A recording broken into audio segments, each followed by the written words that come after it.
Hello friends, welcome back to Miss Love Kitchen. எல்லோரும் எப்படி இருக்கீங்க? நான் நல்லா இருக்கேன். ஸோ இந்த மாதிரி கேமரா வச்சு என் ஃபேஸை காமிச்சு வீடியோ எடுத்து பல மாதங்கள் ஆன மாதிரி தான் இருக்குது. பட் ஃபியூ மந்த்ஸ் ஆகிருக்கு. நான் எப்போவுமே லைஃப்பை வந்து ஒரு ரோலர் கோஸ்டர் அப்படி தான் டிஃபைன் பண்ணுவேன். ஏன்னா வந்து மேலே போன ரோலர் கோஸ்டர் கீழே இறங்கி தானே ஆகணும். அந்த மாதிரி தான் அப்ஸ் அண்ட் டவுன்ஸ் இருக்க தான் செய்யும். ஸோ அந்த மாதிரி ஒரு விஷயத்தை பார்த்துட்டு இப்போது பேக் டு ஃபார்முக்கு கொஞ்சம் கொஞ்சமாக வந்துக்கிட்டு இருக்கேன். இது வந்து ஒரு விலாகாக எடுக்கணும் தான் ட்ரை பண்ணுறேன். பட் வந்து என்னெல்லாம் இன்க்ளூட் பண்ண முடியுமோ நான் பண்ணுறேன். பட் கண்டிப்பாக ஒரு ரெசிபி இருக்கும். வாங்க போய் பார்க்கலாம். இப்போ பார்த்தீங்கன்னா காஸ்கோவுக்கு போய்கிட்டு இருக்கோம். இந்த வாட்டி நான் வந்து கொஞ்சம் இந்தியன் ரெடி டு ஈட் ஃபுட்டே நான் வந்து பார்த்தேன். நார்மலாக நிறைய குசின்ஸ் இருக்கும் இல்லையா, ரெடி டு ஈட்டு. அதில் நம்மளதும் ஒன்று வச்சுருந்தாங்க. எம்டிஆர் பிராண்டோட மினிட் மீல்ஸ். இதில் வந்து 2 டிஷ் இருக்குது. பன்னீர் டிக்கா மசாலா, அப்புறம் தால் மக்னி. ரெண்டுத்துலேயும் 4 பேக்ஸ் இருக்குது. அதாவது 8 பேக்ஸ் இருக்குது.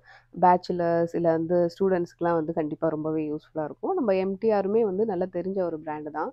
ஸோ இது வந்து மைக்ரோவேவ் பண்ணிக்கலாம், இல்லை நம்ம ஒரு பாட்டில் போட்டு பண்ணிக்கலாம், இல்லை சுடு தண்ணியில் போட்டோம். நெக்ஸ்ட் இது வந்து கொஞ்சம் சர்ப்ரைசிங்காக இருந்துச்சு.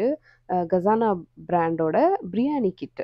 இதில் வந்து என்னென்னு பார்த்தீங்கன்னா ஹோல் ஸ்பைஸ் கொஞ்சம், அதுக்கப்புறம் வந்து பிரியாணி மசாலா, அதுக்கப்புறம் வந்து ரைஸ் எல்லாமே வச்சுருப்பாங்க. நம்ம வந்து வெஜ் பிரியாணி பண்ணுறோன்னா ஃப்ராசன் வெஜ் கூட நீங்கள் சேர்த்துக்கலாம், இல்லை நார்மல் ஃப்ரெஷ் வெஜிடபிள்ஸும் சேர்த்துக்கலாம். இல்லை நீங்கள் சிக்கன் பிரியாணி பண்ணணும் ஆசைப்பட்டிங்கன்னா சிக்கன் வந்து குக்டோ இல்லைனா வந்து அன்குக்டோ ப்ரொசீஜர் போட்டிருக்காங்க. ஹோல் ஸ்பைஸ் போட்டு, அதுக்கப்புறம் வந்து மீட் ஆர் வெஜிடபிள்ஸ் போட்டு, அந்த பிரியாணி மசாலா போட்டு, ரைஸ் எல்லாமே அதிலே இருக்கும். அப்படியே போட்டு நம்ம சாப்பிட வேண்டியதான். Rice cooked rice. நெக்ஸ்ட் இது வந்து பார்த்திங்கன்னா மெட்ராஸ் லென்டில். இதுவுமே வந்து பார்த்திங்கன்னா உங்களுக்கு அப்படியே ஜஸ்ட்டு சூடு பண்ணி சாப்பிட்டுக்க வேண்டியது தான்.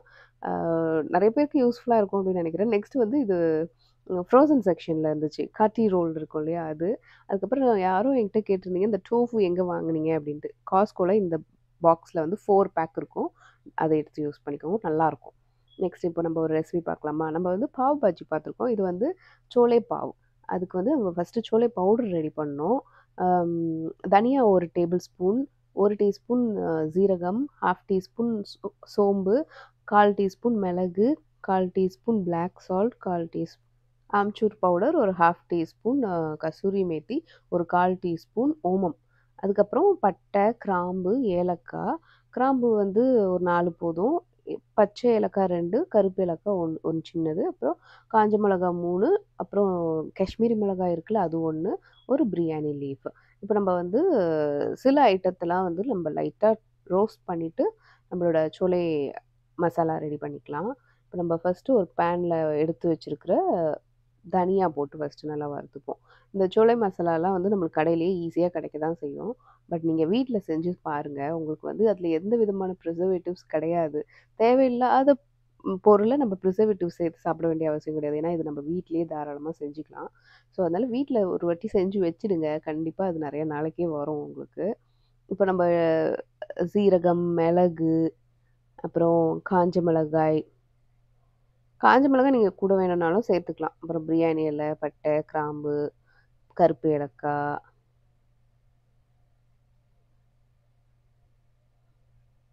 லைட்டாக ரொம்பலாம் சூடாகணும்னு இல்லை, லைட்டாக ரோஸ்ட் பண்ணிக்கிட்டோன்னா நம்மளுக்கு அந்த ஃப்ளேவர் கொஞ்சம் என்ஹான்ஸ்டாக இருக்கும். இது கூடவே லாஸ்ட்டில் நீங்கள் ஓமம் சேர்த்துக்கோங்க. ஓமம் வந்து ஒரு 1/4 டீஸ்பூன் தான் தேவை இருக்கும். இப்போ நான் செய்கிற இந்த பவுடரே வந்து பார்த்திங்கன்னா ஒரு 4-5 வாட்டி செய்கிறதுக்காக வரும். நீங்கள் வெறும் இந்த சோலை மசாலா பண்ணும்போது மட்டும் தான் இது யூஸ் பண்ணணும்னு கிடையாது. நீங்கள் வேறு ஏதாச்சும் ஒரு கிரேவியோ இல்லைனா ஒரு சப்ஸி ஒரு பொரியல் பண்ணுறீங்க அப்படின்னாலுமே இதை கொஞ்சம் கொஞ்சம் சேர்த்துக்கலாம். இப்போ நம்ம ரோஸ்ட் பண்ணதெல்லாம் ஒரு பிளேட்டில் போட்டு ஆற வச்சாச்சு.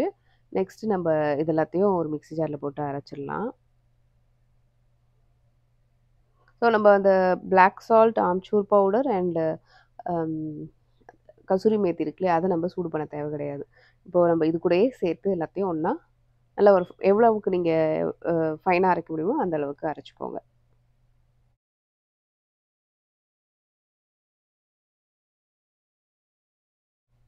நம்மளோட ஹோம்மேட் சோலை மசாலா பவுடர் ரெடி ஆயிடுச்சு. பாவ் பாஜி மசாலா இதோட கொஞ்சம் டிஃப்ரெண்ட்டாக இருக்கும். இதில் வந்து கொஞ்சம் இந்த டேங்கினஸ் இருக்கும். இப்போ நெக்ஸ்ட் நம்ம இந்த சோலை மசாலா ரெடி பண்ணிடுவோமா? இதுக்கு வந்து நம்ம ஒரு பேனில் 1 டேபிள் ஸ்பூன் ஆயில் சேர்த்துருக்கேன். 1/2 டீஸ்பூன் சீரகம். ஸோ இதுக்கு நம்ம சோலை மசாலாவுக்கு வந்து நான் வெள்ளை கொண்டக்கடலை இருக்கு இல்லையா, அது வந்து 1 கப் எடுத்துட்டு நல்லா வாஷ் பண்ணி ஓவர் நைட் ஊற வச்சு அப்புறம் அது வேக வச்சாச்சு. அந்த வேக வச்ச கொண்டக்கடலை தான் சேர்க்க போறோம்.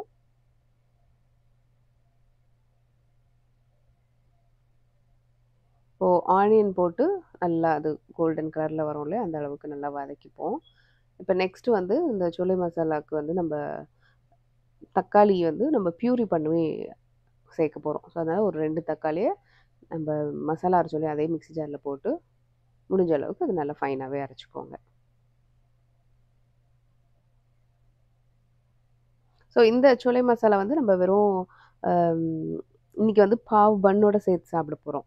நீங்க வந்து சப்பாத்திக்கு வச்சுக்கலாம்.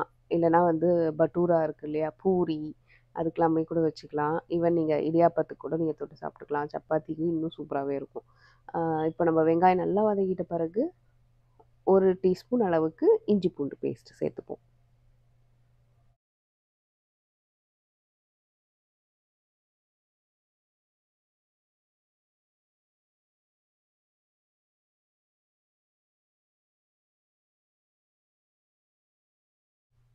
இது நல்லா வதங்கிட்ட பிறகு நம்ம கிரைண்ட் பண்ணி வச்சிருக்கோம் இல்லையா தக்காளி, அது அந்த பேஸ்ட் அது சேர்த்துப்போம்.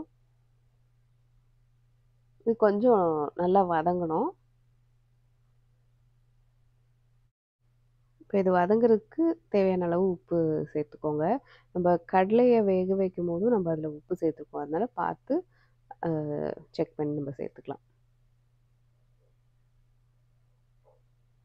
நெக்ஸ்ட்டு காரத்துக்கு நம்ம ஏற்கனவே காஞ்ச மிளகாய் சேர்த்துருக்கோம். பட் இது வந்து ஒரு ஃப்ளேவருக்காகவும், ஒரு கலருக்காகவும் தான் நம்ம காஷ்மீரி மிளகாய் தூள் ஒரு 1/2 டீஸ்பூன் அளவுக்கு சேர்த்துக்கிறேன். அடுத்து ஒரு 1/4 டீஸ்பூன் மஞ்சத்தூள். நெக்ஸ்ட்டு நம்ம ரெடி பண்ணி வச்சிருக்கோம் இல்லையா, அந்த சோலை மசாலா பவுடர். அது நம்ம 1 டீஸ்பூன் அளவுக்கு சேர்த்துக்கலாம். உங்களுக்கு கூட தேவைப்பட்டுச்சுன்னா, முன்ன பின்ன கூட நீங்க சேர்த்துக்கலாம். பட் இந்த குவான்டிட்டிக்கு 1 டீஸ்பூனே ரொம்ப நம்மளுக்கு கரெக்ட்டா தான் இருக்கும். இப்ப இது வந்து கொஞ்சம் அப்படியே சுருங்கி வரணும். அந்த அளவுக்கு நல்லா வதக்கிப்போம். ஸோ இப்போ பார்த்தீங்கன்னா, கொஞ்சம் அப்படியே கெட்டியாயிருக்கு. நம்ம இப்போ வேக வச்ச சுண்டல சேர்த்துக்கலாம். உங்களுக்கு வந்து வெள்ள சுண்டலும் சேர்த்துக்கலாம். நீங்க கருப்பு சுண்டல் சேர்க்கணும்னாலும் சேர்த்துக்கலாம். பட் இது வந்து இன்னும் கொஞ்சம் நல்லாருக்கும் இந்த ரெசிபிக்கு.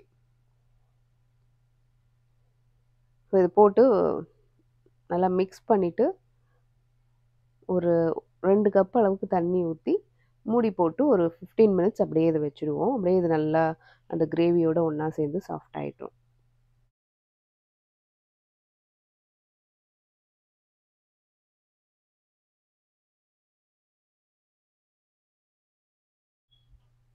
இப்போ பார்த்தீங்கன்னா, ஒரு 10 மினிட்ஸ் ஆயிடுச்சு.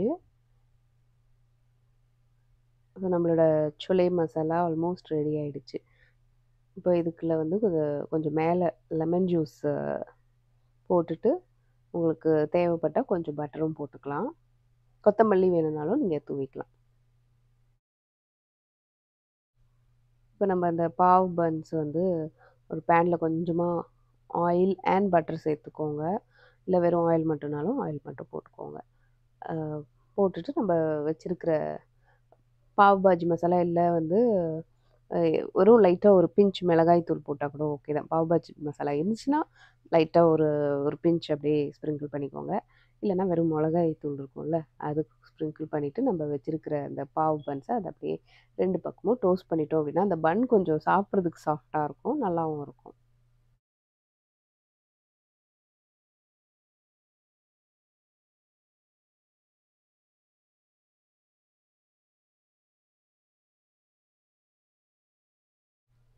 இப்ப நம்மளோட சோலை பாவ் ரெடி ஆயிடுச்சு. நான் வந்து கொஞ்சம் லாஸ்ட்ல பட்டர் கொஞ்சமா சேர்த்துக்கிறேன்.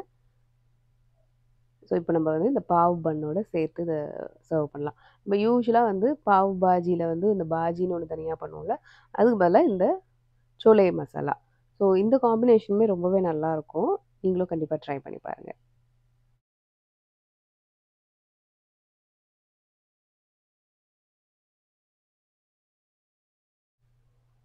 ஸோ, அடுத்ததா இப்போ மகா கந்த சஷ்டி போயிட்டுருக்கு இல்லையா? நெறைய பேர் வந்து நெறைய வேண்டுதலோட சாமி கும்பிட்டுட்ருப்பீங்க.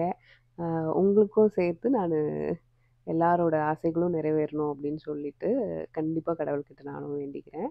இப்போ நம்ம வந்து பார்த்தீங்கன்னா, டெலாவேர்ல இருக்கிற மகாலட்சுமி டெம்பிள் தான் போயிட்டுருக்கோம். ஸோ கோயிலுக்கு போய் எனக்கு தெரிஞ்சு சில மாசங்கள் ஆயிடுச்சு.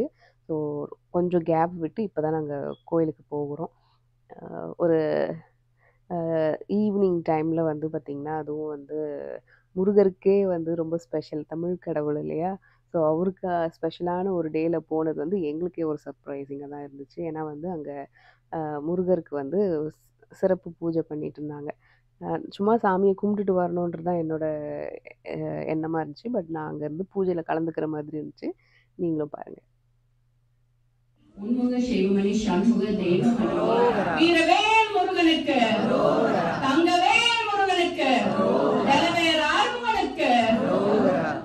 ஏன்னா ஃப்ரெண்ட்ஸ், இந்த வீடியோ உங்களுக்கு பிடிச்சிருந்துருக்கும்னு நினைக்கிறேன். இந்த ரெசிபி கண்டிப்பாக ட்ரை பண்ணி பாருங்கள்.